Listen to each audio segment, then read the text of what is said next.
lamang aking kalakasan. Sa piling mo, tagumpay ko'y naranasan.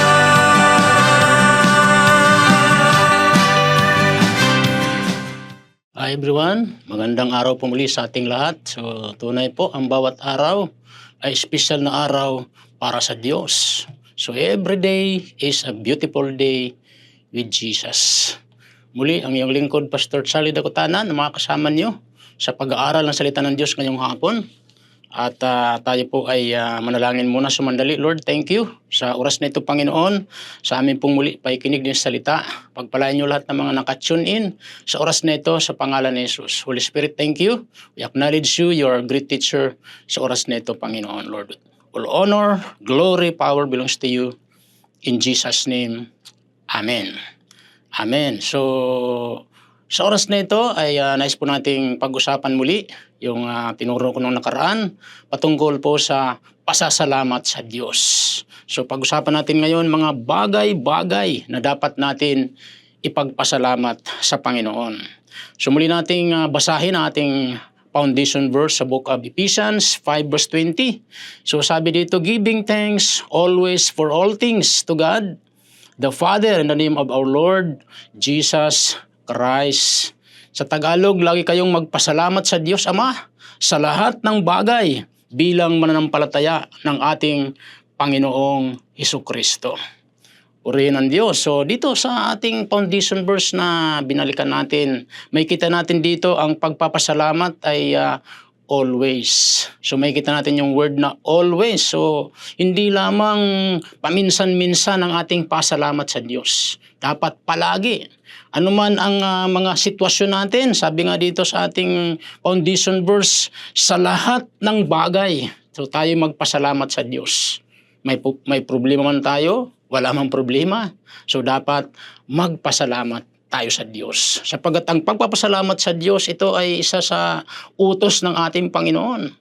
Ang sabi ng 1 Thessalonians 5 verse 18, ang sabi ron, in everything give thanks, for this is the will of God. So may kita natin doon yung salitang in everything give thanks. So sa madaling salita, yung bagsak ng salita, in everything give thanks, that means action word. So utos po ng Panginoon. Amen? So maraming bagay-bagay na dapat natin ipagpasalamat sa Diyos. So noong nakaraan, nakapagbigay po ako ng 3. So ano po yung mga 3 na ibigay ko noong nakaraan na dapat natin ipagpasalamat sa Panginoon? Sa ating maiksing recap, first is life and health.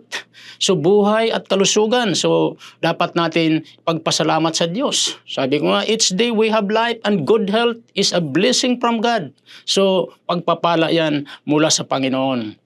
Ang bawat araw na tayo ay may buhay at kalusugan ay isang biyaya mula sa Diyos. Amen? Kaya dapat natin siyang pasalamatan. Pangalawang nabanggit ng nakaraan na dapat natin pagpasalamat, family and friends. Yung mga pamilya natin, dapat natin silang pasalamatan. So the people around us who love and support us are blessing.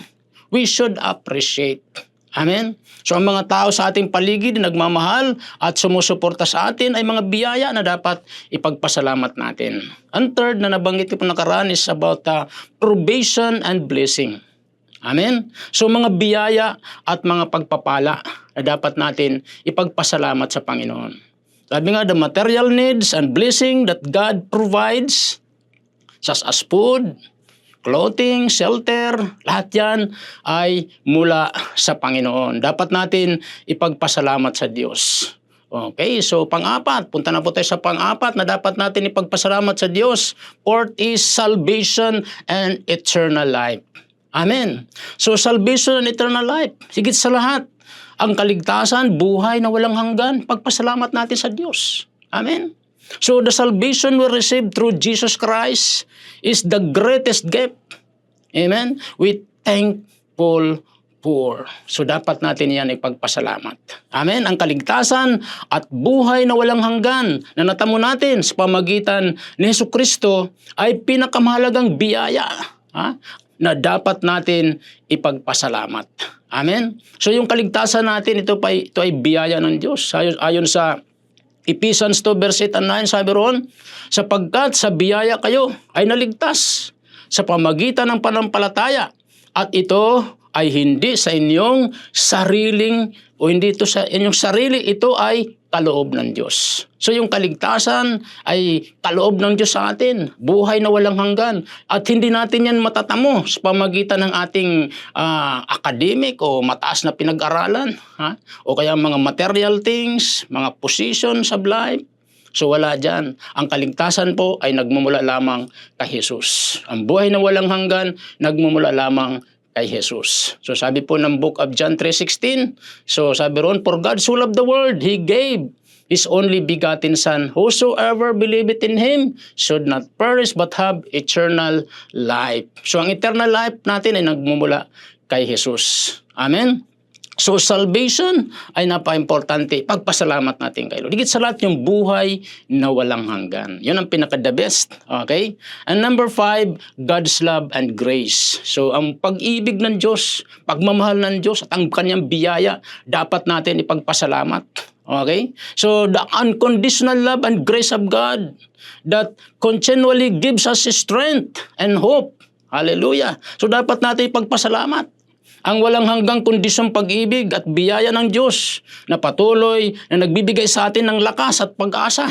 Pasalamatan natin ang Diyos. Amen?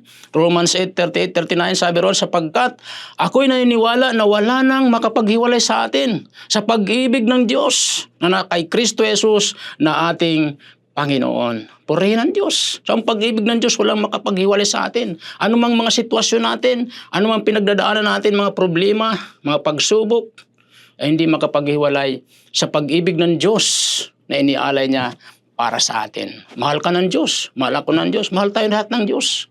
Amen? He gave His life for you and me.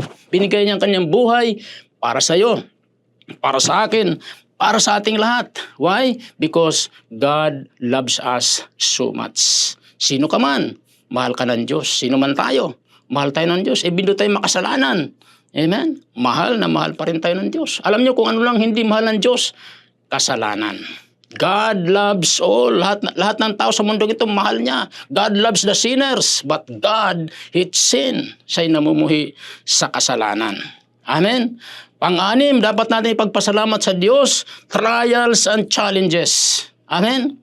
So mga pagsubok o mga problema na minsan naranasan natin sa ating mga buhay, dapat ipagpasalamat din natin sa Panginoon. Even trials will learn valuable lessons and grow in our faith. Kahit ang mga pagsubok o problema sa buhay na ating minsan naranasan, may aral tayong natututunan at lumalago tayo sa ating panampalataya. Amen. So kaya nga sabi ng 1 Thessalonians 5 verse 18, sabi ron, in everything give thanks, for this is the will of God. Amen. Sa lahat ng bagay, may problema, walang problema, o anumang sitwasyon, anumang kalagayan, magpasalamat tayo sa Diyos. Sapagkat yan ang kalooban ng Diyos. Amen. So sa pamagitan ng mga problema, tayo ay lumalakas din po.